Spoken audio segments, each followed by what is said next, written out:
שלום חברים, היום נמצא איתנו יובי מחברת קרייב, שהולך לדבר איתנו איך הוא הולך לעשות מפתחים שמחים יותר ופרודוקטיביים יותר. מיד מתחילים.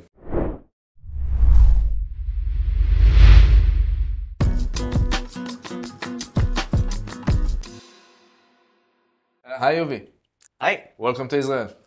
good to be here. Nice to meet you. And let's talk about Crave. Absolutely. First, before we start by telling us how do you make developers more happy and productive, can you please introduce yourself? Sure. I'm Yuvi. I'm the CEO and co-founder of a company called Crave.io. We started this company back in 2016 because we were frustrated by the lack of support that we had for the sort of development that we were doing back then. Typically, most of the development tools that exist in the world these days is targeted more towards front-end and back-end developers. Okay. My line of work was more in the realm of embedded systems, system software. What do you mean by embedded systems? Can you give us an example? Sure. Embedded systems is, well, pretty much prevalent in everything that you use these days. Software is everywhere. Everything from your cell phone is an embedded systems. All of the software inside cars these days is embedded systems. Even the operating system that you're using on your laptop, embedded So systems. it's like systems on chip. Yes, very much. And one of the common characteristics when doing development for these embedded systems is the time it takes to compile anything. Okay. So it's like low-level code that takes some time to compile. And some time is not small. So for example, in my previous company, I used to work at VMware. The minimum time it used to take used to be about 45 minutes. 45 minutes. 45 minutes. Okay. And if it was minimum, then it's 45 minutes. If it was not minimum, then it used to go up to 4 hours, and it used to stop at 4 hours because anything greater than 4 hours is considered a failure. Oh my God. So Okay, wait. So let me understand. You were doing some feature developing during your day, and then want to test the product. So you run the build, and then and you just go, wait. you go home. You go home. Go home. You go home, take a shower. No, you come back the next day because there is no guarantee that it's going to complete by the time you're done. So it's really different from like we're doing web development most of the time, or I think most of all doing web development. And this is totally different, right? Because we're just like writing stuff and hit command save and just sit in the screen after 10 minutes. You know, if a build time takes 20 seconds, then yeah, it's long for me. So you're saying between 45 to 4 hours. Yep. And what we then were forced to do is not do compilations frequently enough, not test frequently enough, and like hope and pray that whatever we've done is going to work. And so we depended upon CI systems to compile once every day and hope that everything that we had done would work out, pushing forward the actual flow of work. So imagine this. What guarantee is there that if I have not even compiled it, that it's actually going to work? Yeah, No guarantees. no. By the end of the week, a bug might be uncovered, a build might have failed, and somebody has to do the triaging. All over again. Yep. Imagine the amount of cascading impact of not doing things sooner, faster, easier, better for developers.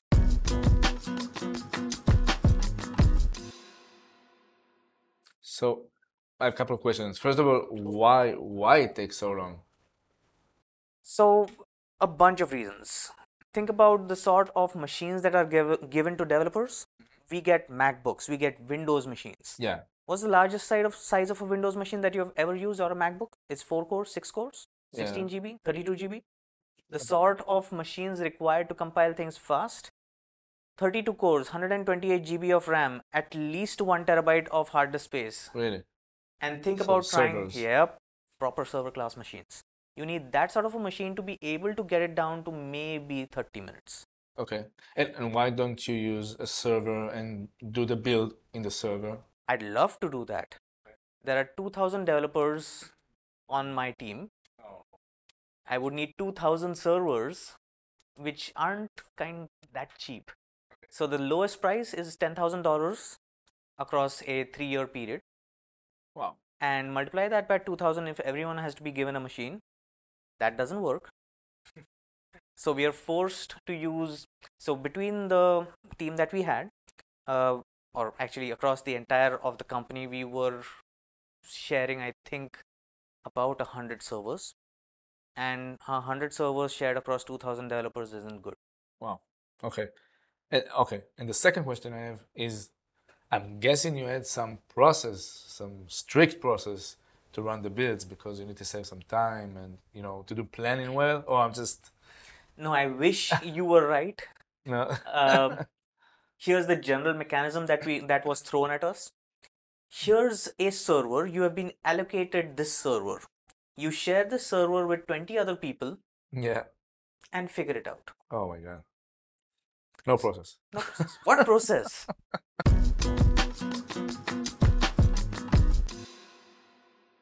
Okay, so let's deep dive into the solution. Like I'm guessing Crave.io is giving a solution for this problem.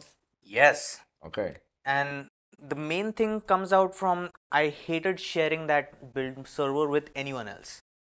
Yeah. So if I hate sharing something with someone, then I would just say, don't share. Give me full access to that machine. Okay. The problem there is, how do I get 2,000 machines available to the entire company, right? Right.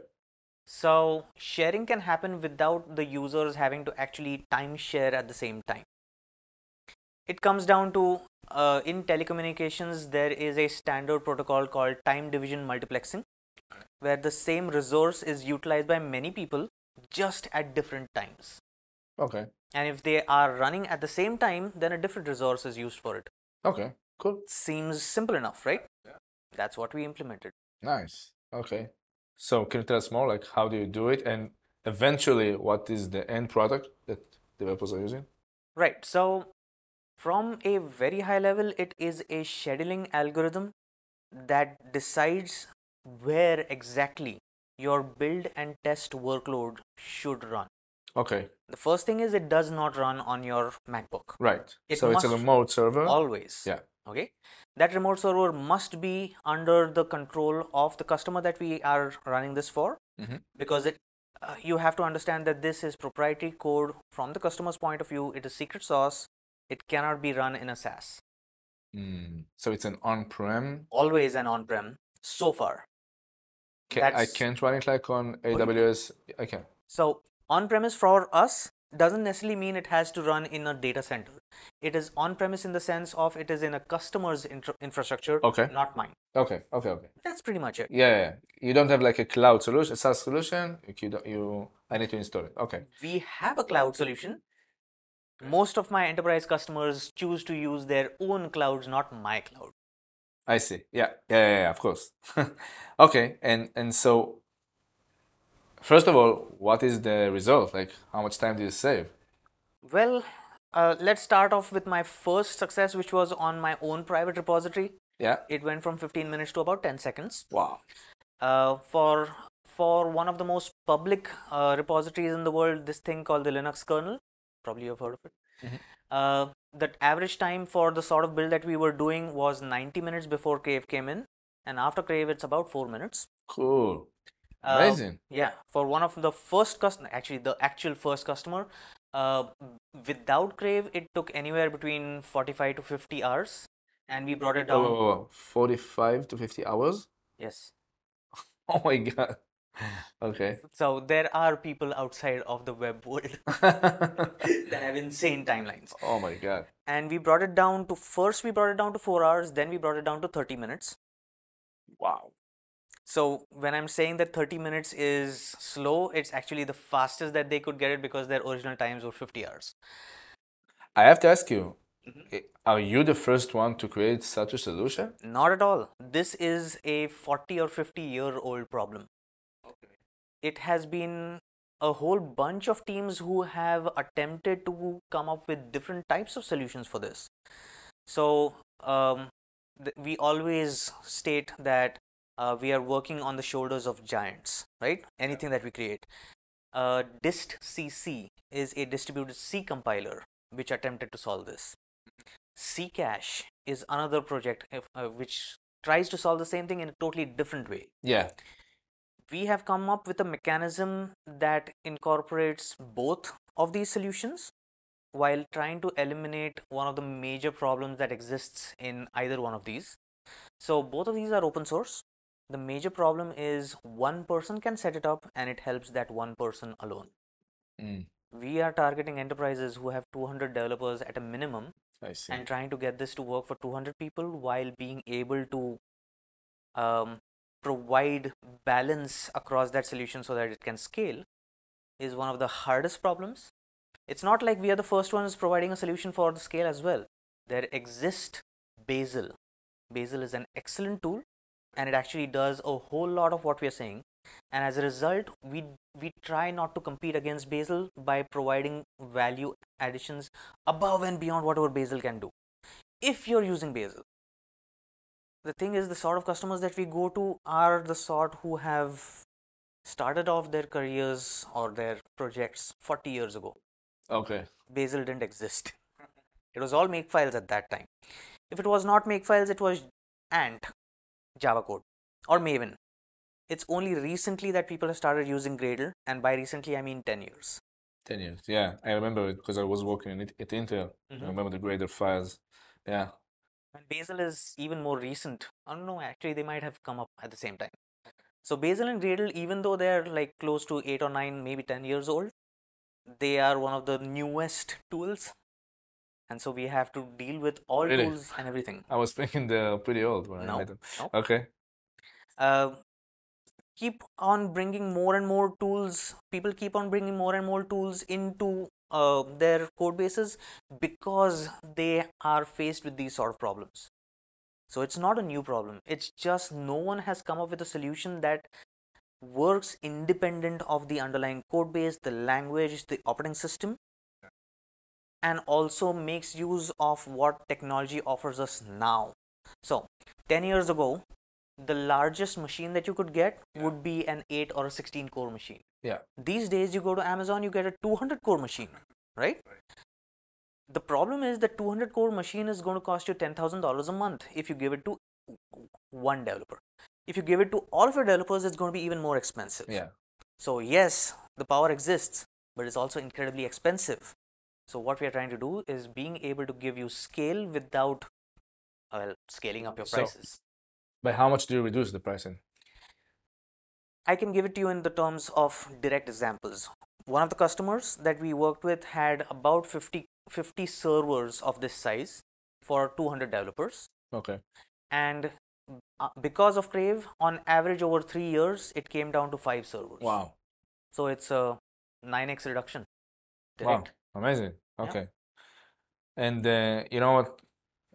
During the talk, I was thinking that I think it's kind of remind me of CodeSpace, right?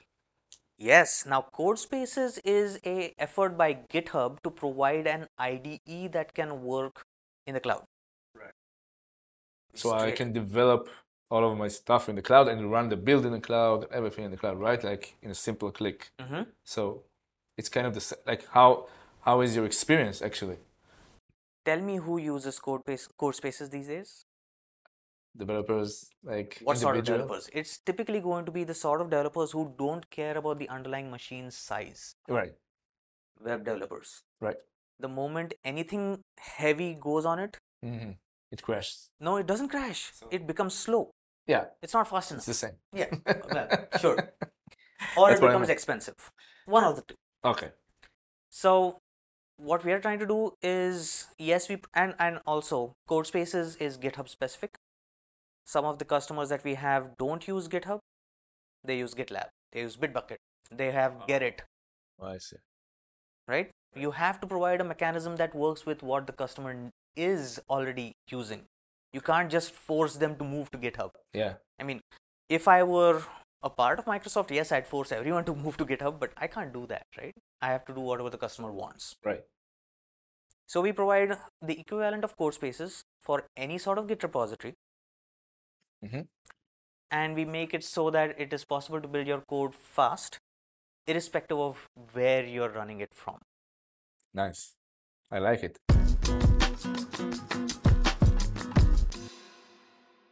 Can you show us a bit about the experience? Sure. So as part of the demo, usually what we do is point people to the open source projects that we already support. We have some 17 or 18 so far, and we are targeting about 41 by the end of this year. These are projects that are either internally using or we are preparing for the teams to start using. One of the most recent ones that we have gotten to start using Crave is this project called Apache Solar. Okay. They are a search engine that is used by several incredibly large companies. And the general idea is it's a Java project that goes through an entire build and test cycle during their CI as well as regular development. But because of the size of the project and the amount of tests that they have, it takes anywhere between 1.5 to 2 hours. Okay. And that's because GitHub gives very light machines. So what we did was we gave By them GitHub, you mean by GitHub CI, yes, GitHub Actions. Yep. And so what we did is configured their GitHub Actions to use Crave, and in the process, it uses 96 core machines. Wow. And then gives them back results, and it's like shared between all of the GitHub Actions that might exist, as well as the developers who might want to use it. Okay. Right. So simple demo. I have out here the Solar source code which has been cloned. It is the standard thing that you get from GitHub, and I have Crave already downloaded onto the system, and I'm going to show you very straightforward how the CI runs or how a developer would run this. I have Crave in the previous directory. It is lowercase. You just say Crave, you say run, and if you want to start off a clean build, you say -- clean. That's pretty much it. It will look at exactly what I have cloned out here, including any modifications that I might have on my local system. Okay. It will then begin that execution of the compilation build test sequence onto a remote node. Nice. So And it's uploading all the code? Okay. It has tricks to not upload the entire code and only upload diffs. Okay. So it is integrated into diff so that only the tiniest amount of network traffic happens. Nice. And it will return results back in real time. Now what's happening at this point is it's waiting for the build to actually begin. It has figured out what are the modifications it has found, and I've just cloned it, so there are no modifications. But if I were to have modifications, it would have shipped them off to the remote end. Yeah. I'm fairly certain that because this system is a production system, I'm not sure whether there are any machines running right now for it. So it will create a machine, and that will be a 96 core machine. It will then make sure that it has the ability to compile Solar, compile and test, which means making sure all of the dependencies are installed. We do this through Docker containers and all of that. Making it all happen typically takes multiple hours depending upon how crazy it is. The way we've done it, the time is supposed to be say around 90 seconds at most for the machine to come up and have everything that it needs. And then you'll see it in real time. The compilation begins, the testing is going to begin. Typically what takes 1.5 hours. By last time that I have tried this out, the last time I saw the GitHub action, it was I think 11 minutes, and there have been instances where it was completed in something like 7 minutes. Very nice. So the interesting thing is none of this compilation and build and test is actually running on your Mac. Yeah, it's only in the remote. Yep. I usually show off in the demo that most of the CPU utilization is because whatever else you have running, not because of Crave. But it'll happen. Okay, cool. I like it.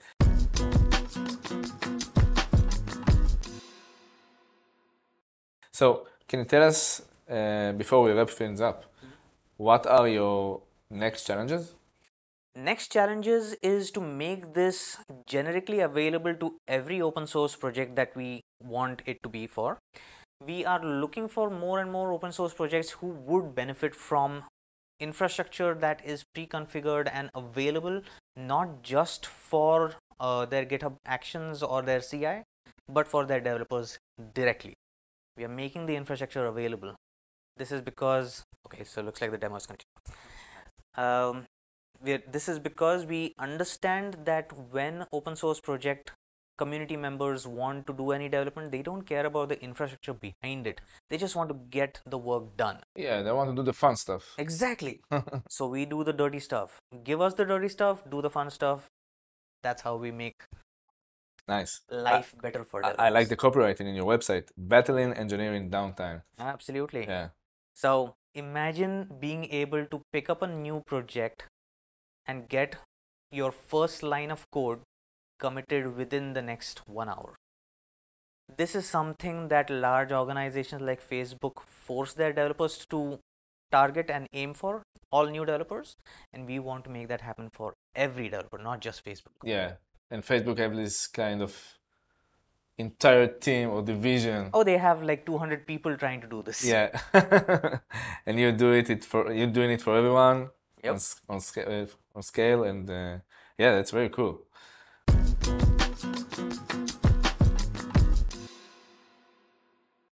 Okay, so from my understanding, you're better in engineering downtime.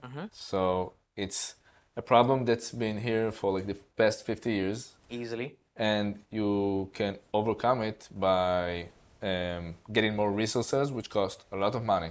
So you did like this algorithm of sharing resources smartly and reducing cost time, and doing it in scale and quickly. Like it's running fast, Yes. right? And also runs remotely. Yes. Also, it's worth to mention it's an on-prem system, so it's running on your resources. Correct. And anything else I missed? Try it out. Yeah. It eventually comes down to, as the developers start trying it out, they see the value and they can give us feedback on what they would like to see. Do you have a suggestion on like a simple project to start, like testing your Absolutely. This is where I would usually plug the URL for where you're supposed to go and try it out for yourself. product? Okay, we'll put the It's URL. devspaces.crave.io/ and so on.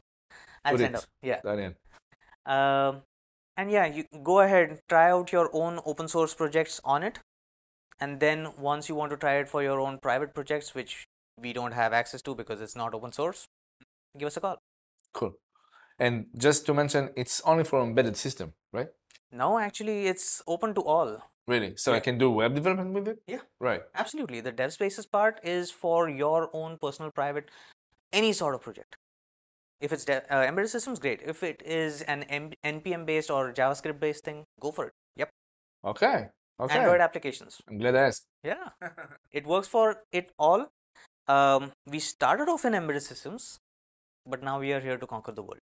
Oh, yeah. Okay, Yuvi, thank you for making the world a better place by battling engineering downtime. I really like this copy. And I'm going to test this product. It sounds really amazing and exciting, actually. And I wish you the best of luck. Like, seriously. בבקשה, לכו ותנסו את המוצר.